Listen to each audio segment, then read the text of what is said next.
Welcome to NIAMS COOKERY ki swagatam. Hello.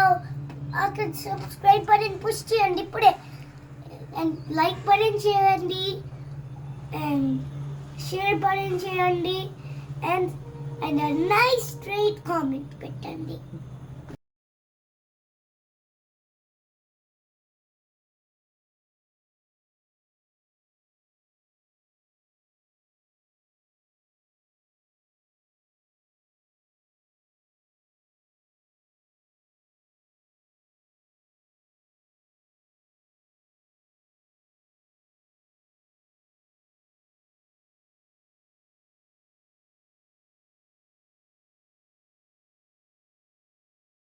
వేసవికాలంలో మామిడి పళ్ళు దొరుకుతాయి, వర్షాకాలంలో తాటిపళ్ళు దొరుకుతాయి.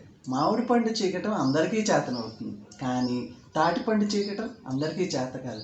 పూర్వకాలంలో తాటిపండుని వృధా పోనివ్వకుండా తాటిపండు గుజ్జు తీసి రుచికరమైన పూరీలు తయారు చేసేవారు. ఈ కాలంలో ఆ వంటను మర్చిపోయారు.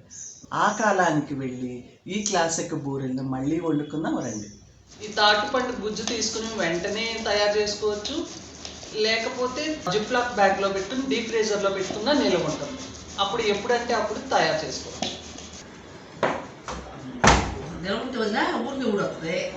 ఫ్రెష్ కాయలు కదా, ఫ్రెష్ కాయలతో బాగుంటుంది, గుజ్జు బాగా వచ్చి కమ్మగా ఉంటుంది. ఇలా తోలంతా తీసేయాలి ముందు. తీపిస్తాయా?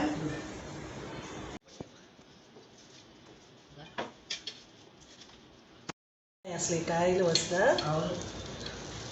రాలిగా వదిన మనకి దొరికినప్పుడు వెంటనే చేసుకోవాలంటే ఈ పీచు రావాలంటే గట్టిగా ఉంటుంది. ఒక రోజు నిల్వ ఉంటే అప్పుడు ఈ పీచు చాలా చాలా తేలిగ్గా వచ్చేస్తుంది. తోలంతా ఇలా ఒలిచేసుకుని ఇలా 3 విత్తనాలుగా ఇలా తీసేసుకుని ఇప్పుడు గుజ్జు తీసుకోవాలి. వీటిని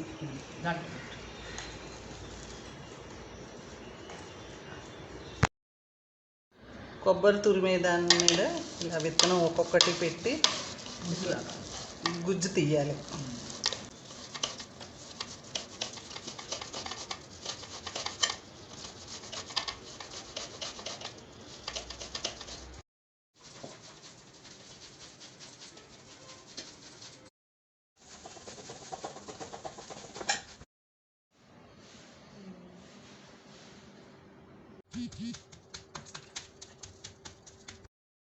రెండు కప్పులు బెల్లం తీసుకుంటే 2 కప్పులు తాటిపండు గుజ్జు తీసుకోవాలి.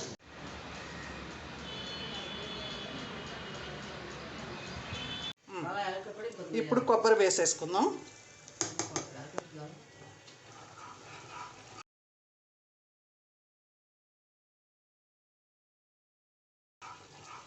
రెండు కప్పులు బెల్లానికి 2 కప్పులు తాటి గుజ్జు, 1 కప్పు కొబ్బరి.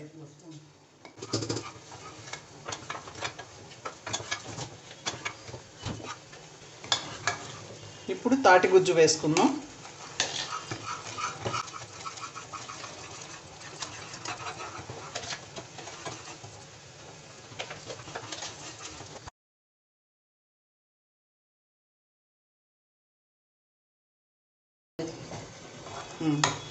నెయ్యి కూడా కొంచెం వేసుకుందాం.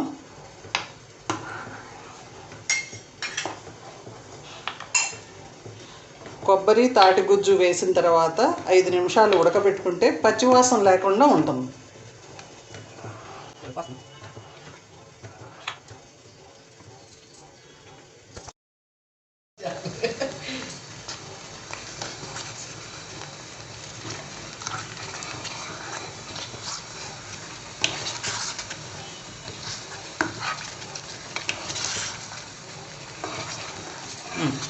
పొయ్యి సిమ్ చేసేసుకుని ఇప్పుడు బియ్య పిండి కలుపుకోవాలి. దీనిలో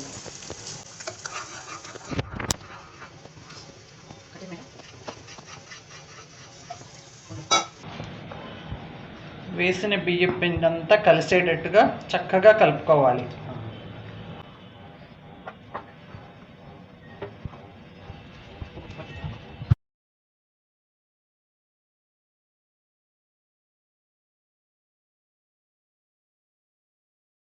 తాటి గుజ్జుతో పాటు యాలకుల పొడి కూడా కలుపుకుంటే బాగుంటుంది. తాటి బూరెలు భలే రుచిగా ఉంటాయి.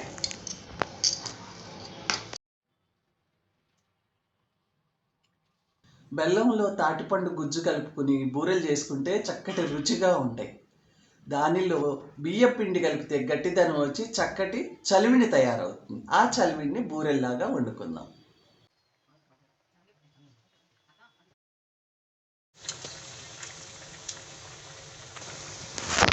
బూరెలు వేసిన తర్వాత అలా పైకి వస్తున్నప్పుడు తిరగేసుకుంటే ఇప్పుడు బాగా పొంగుతాయి.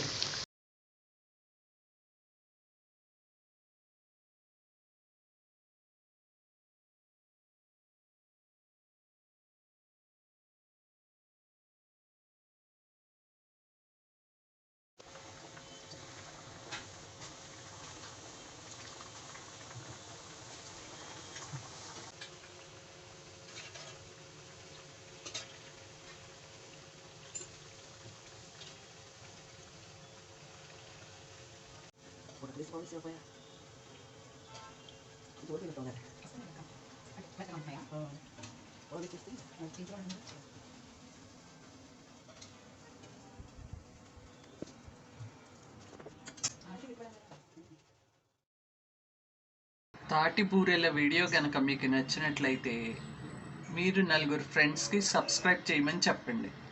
సబ్స్క్రైబ్ చేసిన వారందరికీ ధన్యవాదాలు.